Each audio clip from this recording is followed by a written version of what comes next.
Hello, everyone, and welcome to episode 9 of Life of Love. I'm Adam, I'm Steph. and we are still in love.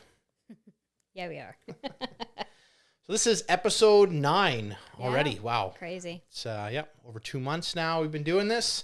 Lots of comments from everybody. If you guys are interested over on YouTube, if you haven't watched our YouTube, we put out daily clips of the show. So there's some discussion going on there. If you have any comments or questions, feel free to reach out to us. If you got any topics you want discussed, let us know, and we can bring them up on a future episode. Yeah. So this week our show is again sponsored by Fundy Shores Hideaway, located near Alma in New Brunswick. If you guys are looking for any sort of ATVing or just going camping, exploring Atlantic Canada this year, New Brunswick is a great location for that. It's close to the Bay of Fundy, if you guys have ever seen that. Amazing tides. I haven't. Yeah. So, great opportunity out there. Fundy Shores Hideaway. Search them up on Google, Facebook, or Instagram, and you'll find some clips and videos of people having fun there. There's fully equipped trailers as well. You can bring your own trailers or pitch a tent. So, lots of different options for you there. So, Fundy Shores Hideaway, check it out. It's the ultimate vacation destination in Atlantic Canada. Mouthful to say. Yeah. So today we're going to do a little Am I the A-hole? Interesting story we came across. Definitely get some good discussion points on it. So take it away. Awesome. Alrighty. So it says here, am I the a-hole for telling my sister and my brother-in-law it's their fault their son doesn't speak to them? I, 53 female, have a sister, 55 female. I'll call her Caroline. She has been married for 30 years to her husband, Richard, 58 male. When they were married in the 90s, they had planned to have children. However, nature had other plans for them, and my brother-in-law couldn't have children. The doctors confirmed the impossibility, and this devastated them. After weighing their options, they chose to go through infertility treatments with a donor sperm. I must note that my sister is a controlling person and my brother-in-law thinks he knows everything. Fast forward a few years, and my sister and brother-in-law had 2 sons through this process, both of whom have different donators. As science has grown with DNA, I had advised my sister to tell the children when they were young of how they came to be and just be honest with them. I was met with harsh backlash, telling me to mind my own business and that under no circumstances are her sons to find out. I would continually bring it up on occasion until one nasty fight where my brother-in-law told me I was an uneducated idiot who knew nothing about the subject. Then I gave up and never spoke to them about it again. Last year, Caroline's older son decided to take a 23andMe test and discovered that my brother-in-law is not his biological father. This caused a massive uproar in my sister's family.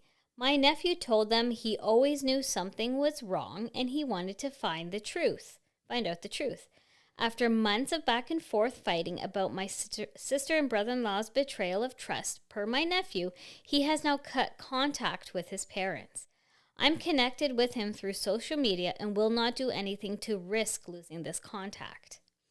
Last week, my sister called me sobbing because the birthday presents that she has sent her son were returned with a note that said, "Do not contact me again," from my nephew. After listening to her for 30 minutes, I got tired. I tried to hang up, but she lashed out and asked why I wasn't supporting her. I told her the truth, that she ignored my thoughts for years. I warned her that science was catching up with her lies, and she should have told the kids when they were young so that they could process it a little bit better. She called me heartless and a monster for not giving her help or trying to persuade my nephew to speak with her. I told her that I would not do this for either her or my brother-in-law, that this situation is their fault, and that they need to figure out how to live with the consequences or find a way to fix their relationship with their son. It was then my brother-in-law got on the phone and called me a profanity name and hung up the phone on me. My mother and father got involved and told me that a good sister wouldn't want this type of family tension to continue, and that I need to step up and help my sister and her son speak to each other. I refuse because I will not risk my one connection that I still have with my nephew. So am I the a-hole for not helping my sister and brother-in-law fix a relationship with my nephew and telling them that it's their fault? So, yeah, very interesting story there. So, son wants to find out, uses 23andMe. Nobody ever probably thought that these DNA testing would be what it is right now. Finds out his dad's not his real dad. Not only that, but his brother has a totally different dad. And then of course it's the sister's fault, right? Because because the kid doesn't want to talk to him. So interesting story. Obviously, like, it's not her fault. She is not the a-hole. Not the sister's fault, 100%. And everyone can see that, and I get it, right? The sister is looking to lash out at somebody. Yeah. So who do you do, right? Who do? You lash out at those you care most about, unfortunately. But also, it's likely because the nephew and the sister, like the nephew-aunt relationship is there. Yep. And they see that and automatically probably think like, oh, my sister is on my side. Mm-hmm. Whereas the sister was I'm done. I cut those ties like years and years ago when you called me not so nice names, right? Yeah. Yeah. So interesting story. Talking about different. It's interesting though, the parents, after all these years, the sister was poking them to do something. Yeah. I'm sure there's support programs out there that they could have been a part of. It's interesting that 30 years ago, so when it first happened, but in the 90s, I don't know if the support system, like the outside support, it's a lot different. It's different now. A lot different now because we've done some adoption and fostering courses to learn about the process and all that. And so one thing now is they have a lot more open adoptions and all that. Now, use the fact that it was a donor, obviously a little bit different. I don't know how those laws are. Obviously, they'd probably try not to. No, I think it's like kind of like how you like a sperm bank, right? Yeah. So I'm assuming you leave your demographics and stuff and whatever, and then they just pick from a book. Yeah. So so for there, it's unfortunate for the kids because obviously he's probably been asking for years, right? And maybe when he's 16, 17, 18, maybe he started looking different than his parents and wondering what's going on. And not having that same, maybe he's just not feeling, the right connection there, and it's unfortunate that the parents waited so long to say anything.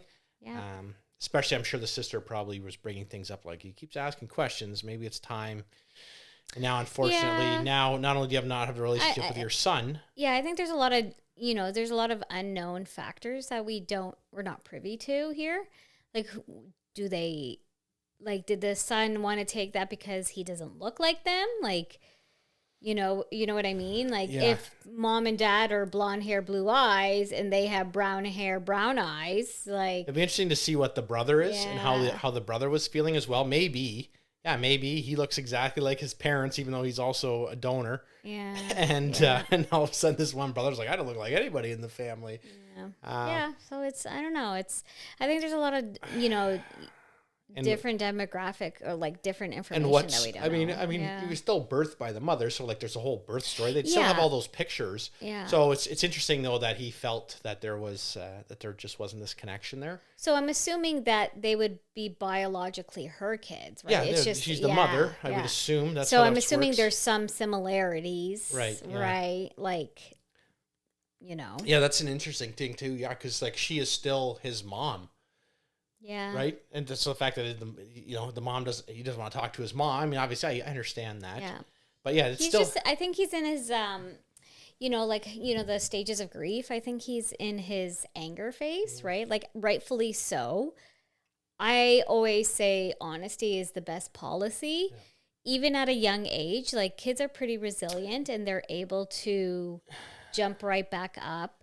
And they can process it a little bit better, I find, at that age. And now there's a lot of books that are out there as well. You see them on Amazon and TikTok. People are always posting books. And so those people are creating those books for those exact situations, right? Like whether it's same-sex couples, you know, like my mom and my mom books, or my dad and my dad books. You know, just like there used to be little brother books, and I'm an aunt, and all these ones to help answer questions. So, obviously, I mean, there's a lot more support out now. People are understanding the trauma that these kids have to deal with.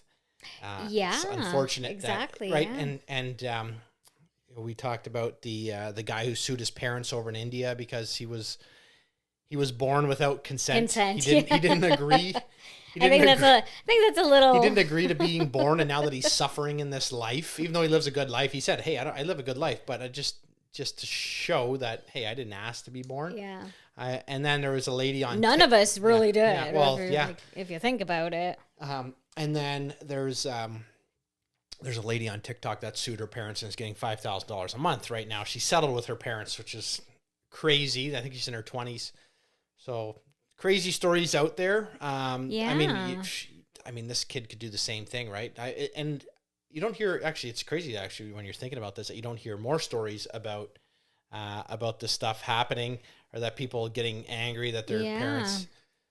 It would be interesting though I'm sure there is. It would be interesting to hear some stories of people who did go through this. Maybe check out YouTube or something later. We can check it out just to see.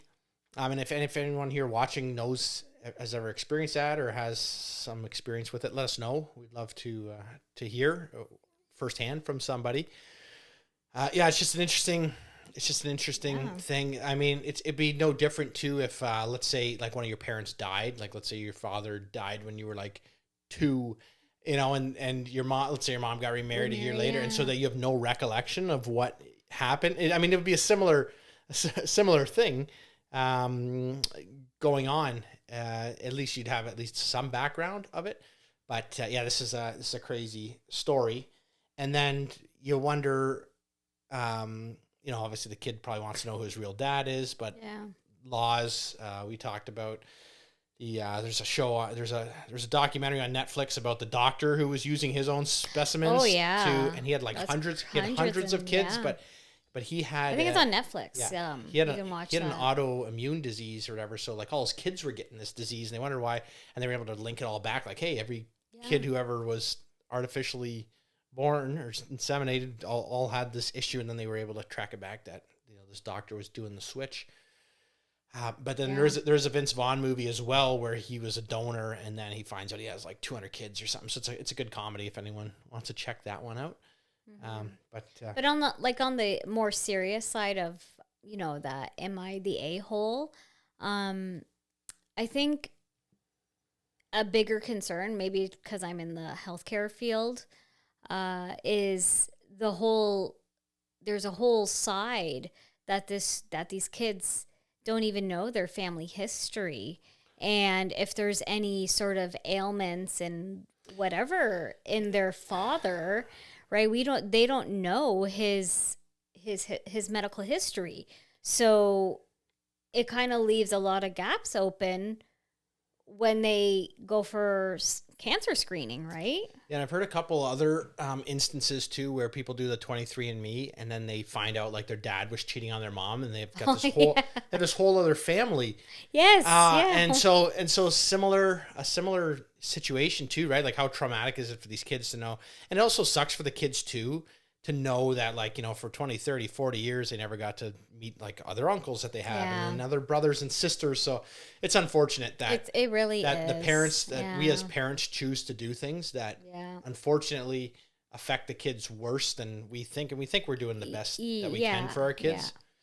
Yeah. And I can defend the parents in that way because, you know, I am one. So, and, you know, I am able to see both sides of the story or both sides of the aisle here. Like, I understand that the parents did what they thought was best for them at the time.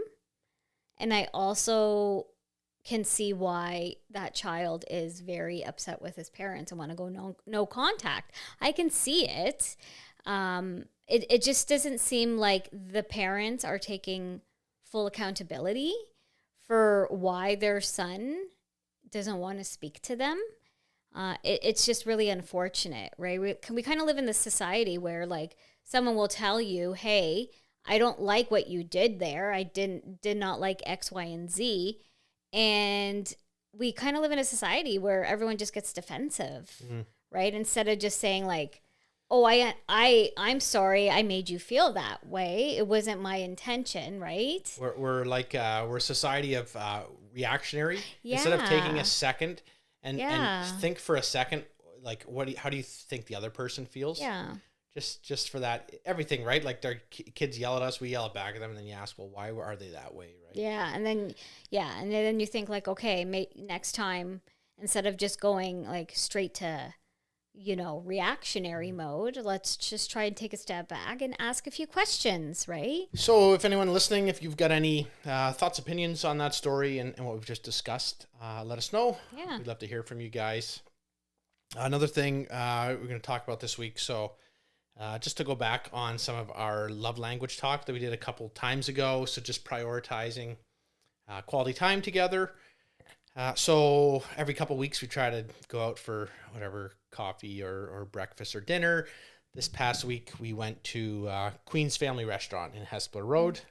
We try to support local instead of going to the chains. We always try to go to the local diners. There's a lot of good coffee shops around town, especially downtown here in Kitchener-Waterloo area. I decided to check out this one in Cambridge this week. It's in Hespeler, just off Hespeler Road, Queen's Family Restaurant. So, good price. Good. The prices were a little bit cheaper than most of the places here in Kitchener by a couple dollars. So that's good. I found it comparable. Yeah. Quality of food was pretty good. Yeah. Portions, I would say, just slightly less than some of the other places that we've gone to. But I mean, you pay for the price, right? So. The meals are $10-15 and the other places might be 12 to 18 or so you pay a little bit more, but good place, good service. It was good. Wasn't too busy. So if you guys are in the Hespeler area, and it's just good, like when you sit down like that, I mean, similar to like how we're doing this podcast, it's actually amazing. You start how much more you can learn from somebody when you're just sitting here talking. And so like, right. Meanwhile, we've been together for like 20 years. But we don't have, we don't have a phone with, we're not looking, there's no technology. Yeah. There's no distractions, right? We're just having a conversation here. So it's kind of like that when we go out for breakfast, obviously like you're eating and stuff, but it's just good to, we just end up sitting there and talking, more than anywhere else. Right. So it actually feels, it's true. It's funny too. True. So we have a hot tub in our house and, it's funny when we go in the hot tub, like the jets will turn off after like 20 minutes or whatever. And then like sometimes we just sit there for like 10 or 15 minutes still talking like, oh geez, it's getting late. But when you don't have all those distractions around you, the conversation just can flow. And so, making sure that you guys are prioritizing time. And it doesn't have to be breakfast. I mean, there's tons and tons of little cafes around town. And it doesn't have to be like a 30-minute to an hour excursion. It could be just as simple as like, hey, let's go grab a coffee and go for a walk or whatever, right? So going back to the story we just did about the mother and her son, you think about like how many times have they actually had personal talks with their kids and conversations with their kids, and just to know what's going on with them. And just having it's interesting when you just have like that little bit of alone time. Like we've got 3 kids. So when you only have one in the car, it's interesting how they start talking about stuff, or even when you're just in the kitchen, one kid will just start talking because there's no other distractions around them. So, just making sure you're prioritizing. And prioritize that sort of quality time with your kids as well. Like I will never claim that, I'm a great mom or I'm a great wife. I'm a great, partner, but as long as I'm continually trying to improve and trying to give my kids what I didn't have. Yeah, and in a sense. Yeah, right? and so for me, for instance, like we had 5 kids in my family. So when you try to do something, it's hard to just do something with one kid because you've got 5 kids. It's the same with us, right? Like most places we go, and our 2 youngest, because they're a year apart, usually whatever we do, they come with us for that, right? Yep. So which is cool. You get to hang out with each other, but I mean, like I said, like I grew up in that where I was always around my brothers and sisters and stuff. So, I never had any problems growing up. So you just think, oh, they must. I mean, the thing is, you don't know any other experience if you never had it, true. right? So to say like that's the better way, but how do we know it's the better way? Exactly. Because we never had that type of like a relationship, but it was just different. It was just different, right? Dynamic. It's like if you spent, it's like if you, if you're living a successful life, you never went to college or university, you never know what it was like to not go, or vice versa. So I can. You know what I mean? You went to college, that. university, and you were successful. Yeah. But like for me, I went to college and I, successful in my career. But I work with people who never went to college and are successful. Yep. The same amount, right? Yep. Or didn't have that professional training, and so you can do there. Yeah. Last Good thing. point. Last thing we're going to touch on is just setting yourself up for success in your relationship. Yes, that's really important. We tend to, plan our weeks out when we get a time. And, we usually starts on Sunday. Sunday is grocery day, and we'll go grocery shopping together. That's something that we do together. And I very much enjoy that. It takes a lot of the mental load off of me now. Like I used to be able to do it by myself, and I would enjoy doing it by myself because the kids were small and it gave me that time away momentarily, even if I was doing something mentally like draining. But now we do it together, and I find it's great. And then, if we're not going, Sundays is usually the day we usually get invited to my mom's or my parents for lunch. So if we're not there, then we're home and we're, meal prepping. And we tend to do a lot of meal prepping where it lasts us a couple days to give us a buffer. I tend to work every Monday. So, and you work every day. So I find if I can meal prep and have, a big meal on a Sunday and where I have 2 days of leftovers, that kind of gives me that buffer to be like, okay, I'm good for 2 days. I know Monday I'm going to be at work, and I know after I come home from work, the last thing I'm going to want to do is cook, right? So and then it takes that little bit of stress off, like knowing like Monday, Tuesday, we already have meals planned out. And like, for instance, we made chicken on Sundays. So now the chicken then becomes, for chicken Caesar wraps on the Tuesday. So make sure we had extra food. And similar, we do that as well, right? You cook some extra chicken breast. So you got, chicken and rice the one day. Then, maybe you want quesadillas the day after that. And then you can also use that chicken. So planning ahead and being able to mix it up, even though it's the same ingredient. Yeah, it's the same but different, right? You can mix it up. So that's... Even with baking, like, I like to make like muffins or cookies or Rice Krispie squares or banana bread, and kind of have those like to-go options for them and whatnot. And frankly, because the store-bought Rice Krispie squares taste like crap. Like, ugh. And the thing, it's funny, things are getting so expensive when you look at a bunch of like the President's Choice cookies are like $5-6 a box now. They used to be $2, and then they were $2.50. Yeah, or $1.99. So to make the equivalent of those cookies, it's a lot easier to just make them ourselves. Yeah. So. Yep. And the kids eat them. Like, sometimes I don't like making them because I'm like, I know this is only going to last 10 hours. Oh yeah, it's crazy. And they get their friends over, just boom, gone. Gone. 24 cookies gone. And, not that I don't like I like to be able to have that for my kids when they have friends over and whatnot. But then the cost of it too, right? Like it's minuscule in amount to actually, if we bought like a box of those 2 boxes of cookies would have lasted less than and the ones true. And I also like making the stuff at home. You kind of know what's in your food, right? Whereas like the cookies you get at the store, like there's gonna be stuff to make it shelf stable and whatnot. Yeah, and then talking about like the communication. So I make sure that we talked a week or two in advance to get everything on our calendar, like when the kids have dentist appointments or eye doctors, sports. Yeah. Our summer season's coming up. So who's got soccer? Yeah. We're lucky right now in the winter. Our one son so we just know every Friday night that he's got soccer, so that's fine there. Yeah. But yeah, just reaching out so I know when I'm planning my next week or two, that I know, like, hey, if she's working until 6 that night, I probably shouldn't pick a job site that I have to go to that's out of town. Make sure that I'm in town, just because if anything happens or they got to get picked up from school or something, then I'm at least in the area to be able to do it. Yeah. So yes, just having that open communication. I mean, some people work the same place every day. If you're like you, for instance, but even then, your schedule's all up and down. You could have call that night. You could be working weekends. You never know. As a nurse, I may have overtime. As a nurse, you never know. And then me, like in construction, and I'm always all over the place. But I have some people who are factory jobs or work in an office. They know the times are coming home, which isn't. But obviously, our schedule's a little more hectic, but a little bit more freedom as well, because you can take off and alter your hours, for instance.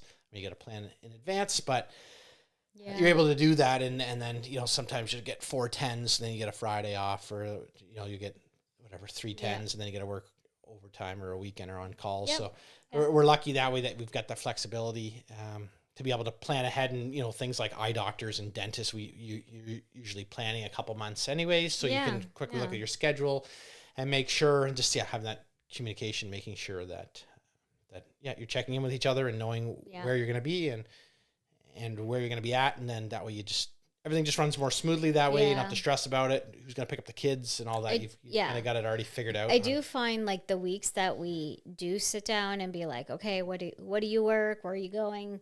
Let's meet. Like I find the weeks that we do those well, like the week goes smoother for sure. So. Yeah. All right. So that's going to wrap it up for the show this week. If you guys have any questions, comments, let us know. Make sure you check us out online. Give us a follow. We are on Spotify, Apple Podcasts, or YouTube. And then you can also check our YouTube clips that we post out every day. As well, you can give me a follow on Instagram, Facebook, TikTok, Twitter, whatever you guys are interested on. I post some clips there as well on my personal page. So if you guys want to follow some of that, let me know. But with that, we will see you next week. Bye.